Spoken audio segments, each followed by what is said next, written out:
But his task was impossible. The US Army wanted a self-loading rifle, one light enough for an infantryman, strong enough to survive combat, and cheap enough to mass-produce. Every attempt before him had failed. Weapons jammed, overheated or shattered after a few rounds. "Mr. Garand," a colonel once told him, "if you can build this thing, we'll name it after you." He didn't laugh. He simply said, "I will." 1. For years he tinkered, testing hundreds of mechanisms, gas traps, rotating bolts, spring pistons, burning through materials, funding and patience. Yet he never gave up. In 1931, after nearly a decade of design and rejection, he unveiled his prototype to the Army's Ordnance Board, a rifle that fired 8 rounds automatically, 1 shot per trigger pull, without a single manual reload. The board watched as a test shooter fired rapid shots into a tight cluster at 50 yards. The weapon cycled flawlessly. One officer leaned toward another. "It's impossible," he whispered. The rifle's bolt locked back with a sharp ping. Garand looked up, calm and quiet. "It's not impossible," he said. "Just misunderstood." By 1936, after thousands of tests and redesigns, the US Army officially adopted his weapon as the US Rifle Caliber 30 M1, soon known simply as the M1 Garand. But Garand's triumph came not with fanfare but skepticism. The rifle was expensive, complex, and unproven in war. Critics called it a mechanical toy. Some within the army doubted it could survive the mud, blood, and brutality of real combat. Garand ignored them. He knew what his machine could do. He knew what it was built for.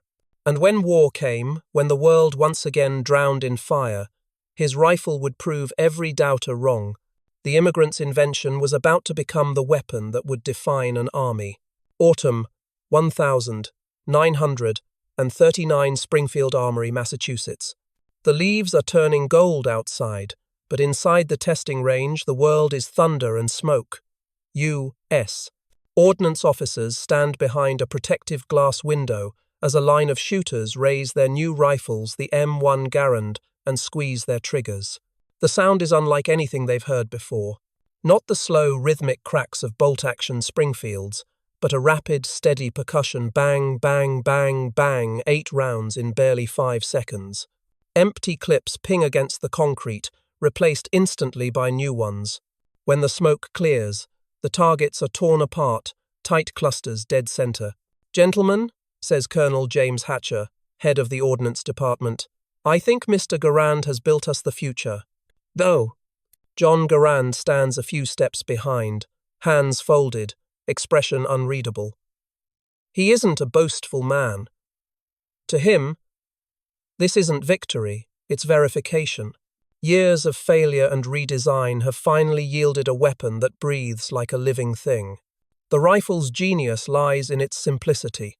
It uses the gases from each fired round to automatically cycle the bolt, ejecting the spent cartridge, loading the next, and resetting the firing mechanism in one seamless motion. No levers, no pumping, no wasted motion. The M1 Garand fires 8 rounds of 30-06 ammunition with unmatched reliability. Soldiers can shoot, reload, and move without breaking rhythm. For the first time in history, a standard infantryman can sustain continuous, accurate fire, no longer bound by the limitations of bolt action. But not everyone is convinced. In Washington, critics warn that the new weapon is too complex for mass production, too expensive for an army still recovering from the Great Depression. A fine piece of engineering, one senator sneers, but a peacetime luxury. Garand responds not with words, but with results. He spends weeks on the factory floor, redesigning the tooling systems himself. Machines are adjusted, dies refined, processes standardized.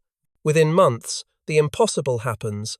The M1 is not only reliable, but manufacturable. In 1940, the first mass production rifles roll off the Springfield line. Each one inspected, each one hand-tested. Over 600,000 parts flow through the plant every month, assembled by machinists, many of them women, the unseen soldiers behind the weapon that will soon arm a nation. Then, in December 1941, everything changes. News crackles across the radio. Pearl Harbor has been attacked. Within days, America is at war. Garand watches from his office window as the factory lights burn through the night. His machines no longer rest. The hum of production becomes a roar, a mechanical heartbeat that pulses across the nation. By the time American troops ship out for North Africa in 1942, tens of thousands of M1 Garands are in their hands. The Immigrant's rifle, once dismissed as impossible, has become the instrument of America's retribution. And soon, on the battlefields of Tunisia, Sicily, and Italy, it will face its first true trial under sand, mud, rain, and fire. Der 8. November 1942 near Oran, Algeria. The air is thick with dust and heat as the first wave of American troops crouches in their landing craft. The engines drone steadily, the salt spray mixing with the smell of oil and sweat. For most of these young men, it's their first taste of combat Operation Torch, America's debut in the war against the Axis. Private Sam Walker grips his rifle, the M1 Garand, and checks the chamber one more time. He's heard stories about it back home. The miracle rifle, they called it. 8 rounds, semi-automatic, unstoppable. The sergeant beside him taps the barrel. That thing's your best friend, kid. Treat it better than your wife. When the ramp drops, the world turns to chaos. Sand flies, bullets hiss through the air, and men hit the ground running. Walker dives behind a rock outcrop and shoulders his rifle. A Vichy French machine gun opens up from a fortified ridge. Walker fires once, twice, 3 times, the recoil steady, smooth, the rifle's gas mechanism cycling perfectly with each pull. His buddy beside him, still using an old bolt-action Springfield, struggles to keep up. By the time the enemy gun nest falls silent, Walker's clip ejects with the M1's distinctive metallic ping. "Reloading!" he shouts, slamming in another N-block clip. He's back on target in seconds. Officers watching the battle from the rear note something extraordinary. The American infantry are advancing faster than expected. They can lay down more fire, more consistently, without pausing to work bolts or reload after every shot. The M1 Garand has turned every rifleman into the equivalent of a machine gun team. Days later, as American forces sweep across Algeria and into Tunisia, captured German soldiers begin commenting on it. "Your rifle," one Wehrmacht sergeant tells an interpreter, "it shoots too fast. It's unfair." By early 1943, the verdict is clear. The M1 Garand performs flawlessly in the dust, heat, and chaos of the desert. It resists sand jams, tolerates rough handling, and outlasts every rifle it's compared against: British Lee Enfields, German Mausers, Italian Carcanos. Reports flow back to Washington. The Garand rifle has proven itself beyond expectation, rate of fire and reliability exceptional. Morale among riflemen extremely high. Meanwhile, at Springfield Armory, John Garand works without rest. The factory now runs 24 hours a day. Each weapon that leaves his line carries his design, his fingerprints, his soul. But he's not chasing glory, he's chasing perfection. Every field report, every malfunction is logged, analyzed, corrected. One evening, a foreman finds him asleep at his drafting table, a half-eaten sandwich beside a pile of blueprints. "John," the man says softly, "the war will end someday. You can rest then." Garand doesn't even look up. "The boys can't rest," he replies. Not yet. By the time the US enters Italy, over 1 million M1 rifles have been shipped overseas. And when the war's greatest gamble begins, the invasion of Normandy, Garand's creation will be there in the hands of every American infantryman, the weapon that defines an army, a nation, and a turning tide. The rifle that was once unmakeable will soon help remake the world. The 6th of June 1944, Omaha Beach, Normandy. Dawn bleeds over the channel as waves of landing craft crash against the surf. The ramp drops and hell opens. Machine guns rake the sand, mortars fall like thunder, and the air is thick with smoke and screams. Private First Class Sam Walker, now a veteran from North Africa, hits the beach shoulder first, his M1 Garand clutched against his chest. The rifle is soaked, heavy with seawater, but it still cycles perfectly when he fires. Each shot rings sharp and sure over the chaos. "Covering fire!" his squad leader shouts. The Americans fan out behind a wrecked tank. Walker leans over the side, aims and fires 8 clean shots, one after another. Bang! Bang! Bang! Bang! Bang! The weapon hums, brass casings spinning into the sand. The Garand doesn't care about mud or salt water. It keeps firing, smooth and relentless. "Reload!" Walker slams another clip in ping. The sound cuts through the smoke like punctuation. The bolt snaps shut, and he's ready again before the Germans can even raise their heads. Up and down the beach, that metallic ping echoes in unison, hundreds of rifles speaking the same deadly language. The Germans, still armed with bolt-action Mausers, can't match the rhythm. For every shot they fire, the Americans send back 4. A German machine gunner yells over the din, "Zu schnell," too fast, before a Garand round ends his protest. By mid-morning, the Americans breach the seawall. As they push inland, the M1 proves its worth again and again, clearing trenches, repelling counterattacks, and turning every squad into a mobile wall of fire. Lieutenant Colonel George Taylor, watching the first waves move off the beach, mutters to his adjutant, "Garand should be here to see this." He isn't, of course. John Cantius Garand is back in Massachusetts, standing at the test range, watching a new batch of rifles being proof-fired. He reads telegrams from Europe, terse and mechanical. Performance exceptional. Rifle holding up under all conditions. But occasionally he receives letters from soldiers, men he'll never meet. One writes, "Mr. Garand, your rifle saved my life at Omaha. It never jammed. It never failed. I owe you my war." Garand folds the letter carefully and tucks it in his desk drawer beside a small Canadian flag and a photo of the Springfield Armory crew. Back in Normandy, the M1 is everywhere from the hedgerows of Saint-Lô to the fields of Caen. Squad leaders use its rapid fire to pin German defenders, while sharpshooters push its limits, hitting targets at 400 yards with uncanny precision. In July, General George S. Patton himself delivers the words that will immortalize it. "In my opinion, the M1 rifle is the greatest battle implement ever devised." From that moment, the rifle is legend. But the war isn't over. France still burns, the Ardennes waits beneath the snow, and across the Pacific, another theatre is calling, one where mud, jungle, and heat will test even Garand's masterpiece to its breaking point. In a few short months, the M1 will trade the hedgerows of Normandy for the volcanic hell of Iwo Jima, and once again, it will prove unstoppable. The 19th of February 1945, Iwo Jima, Volcano Islands. The sea heaves under grey clouds as US Marines storm the black sands of Iwo Jima. Volcanic ash clings to boots and rifle stocks alike, every step sinking knee-deep. Ahead, Mount Suribachi looms like a sleeping giant, its slopes alive with fire. Sergeant Daniel Ortiz, 4th Marine Division, crashes behind a ridge of ash, clutching his mud-caked M1 Garand. "Keep it dry," he shouts to the men beside him. "That's your mother, your father, and your God right now." A burst of Japanese machine gun fire rips through the sand.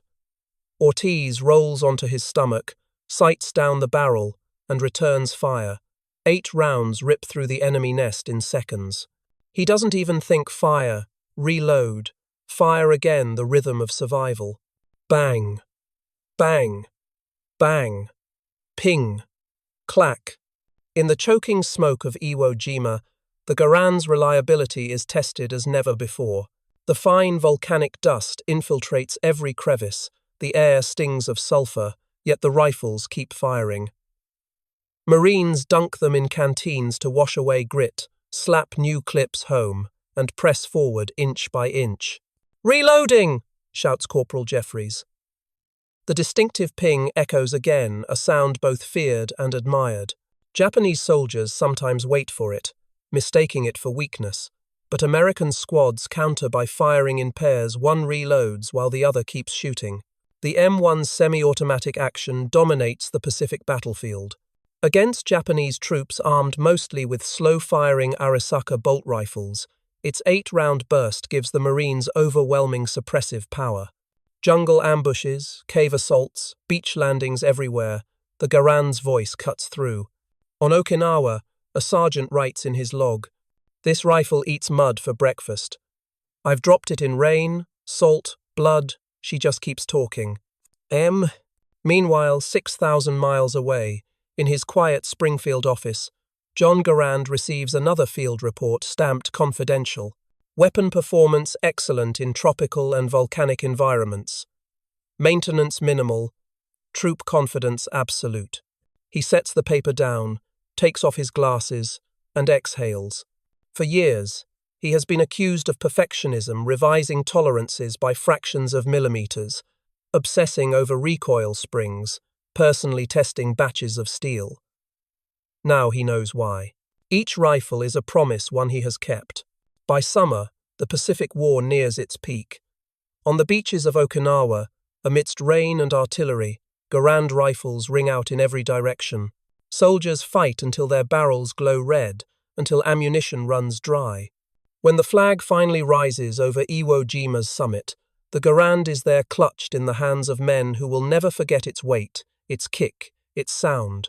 The Immigrant's rifle, born in a quiet armory in Massachusetts, has conquered 2 oceans.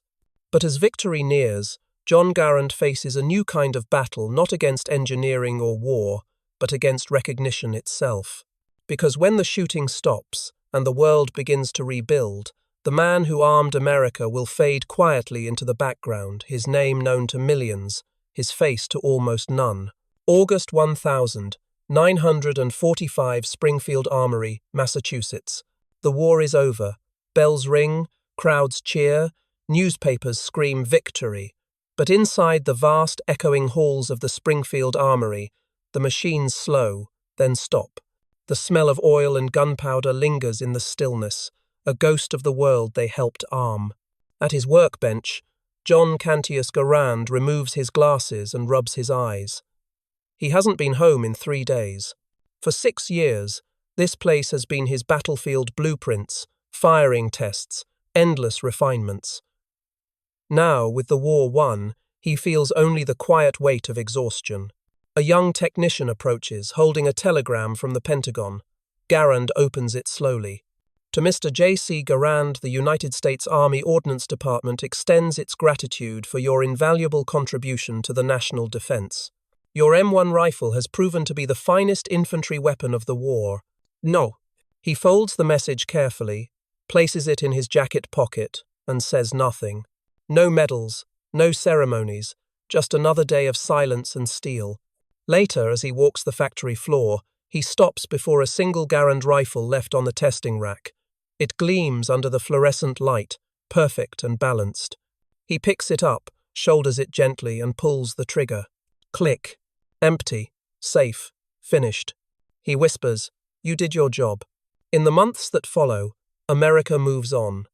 Soldiers return home, factories shift to peacetime work, and the Garand rifle becomes a legend in every sense.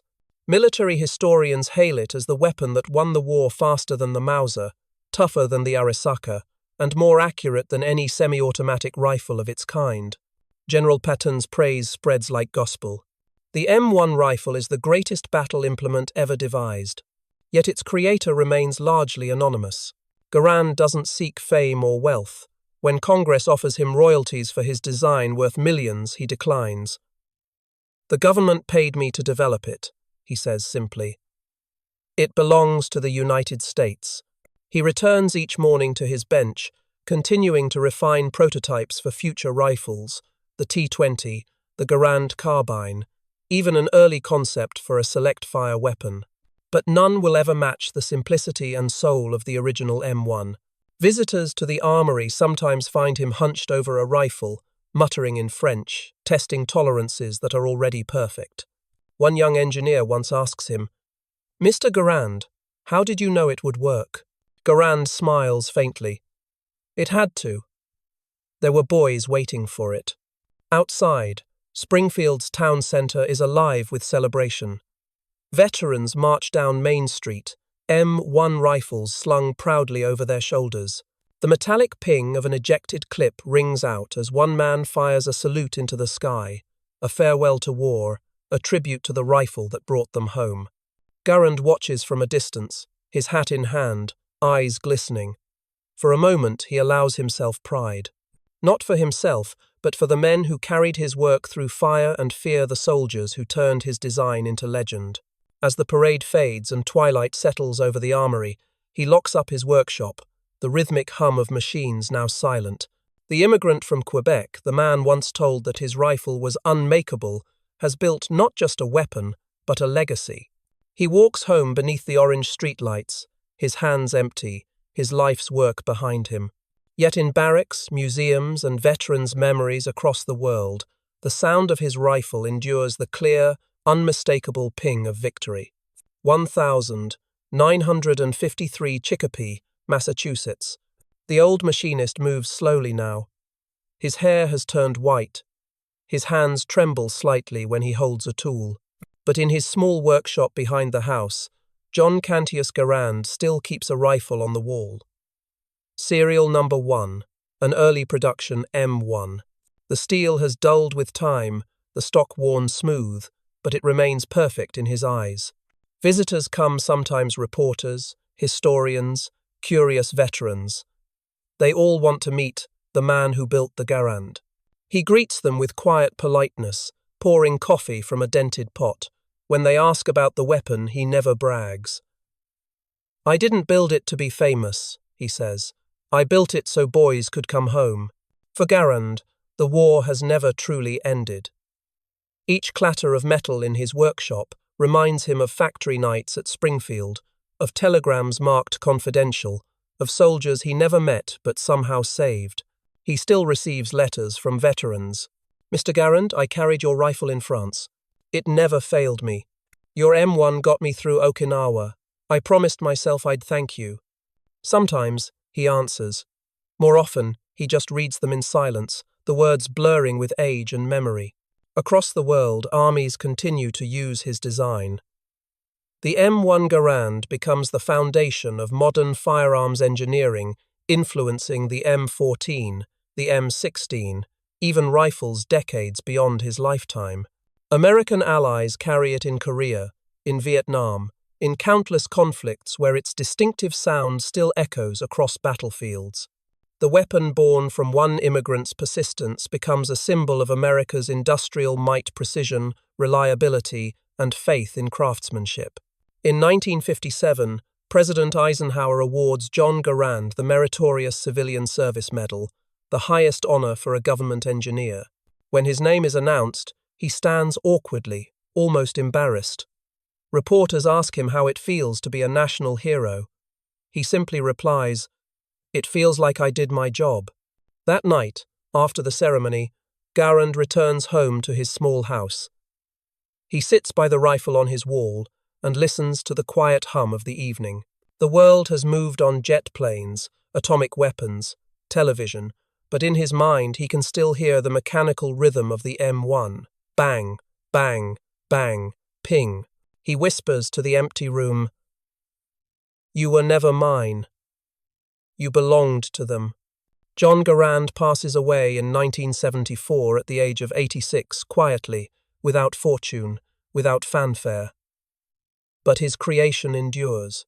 Museums display it in glass cases. Collectors polish it like relics. Veterans still call it by name with reverence. And when a modern soldier fires an M1 at a range, that same metallic ping still rings out the sound of history, the echo of victory, the voice of an immigrant who gave a nation its edge. From the beaches of Normandy to the islands of the Pacific, from factory floors to living rooms, the M1 Garand is more than a rifle. It is the embodiment of belief that genius can come from anywhere, that craftsmanship can change destiny, that one man's hands can shape the course of a world at war. It was born from obsession, built from defiance, and carried by millions. It was the rifle no one believed could exist until it did, and for every soldier who ever shouldered it, and every generation who still remembers its sound, the legacy of John Cantius Garand lives on. Because sometimes, history isn't written by kings or generals but by a quiet immigrant with a wrench, a vision, and an idea that refused to die.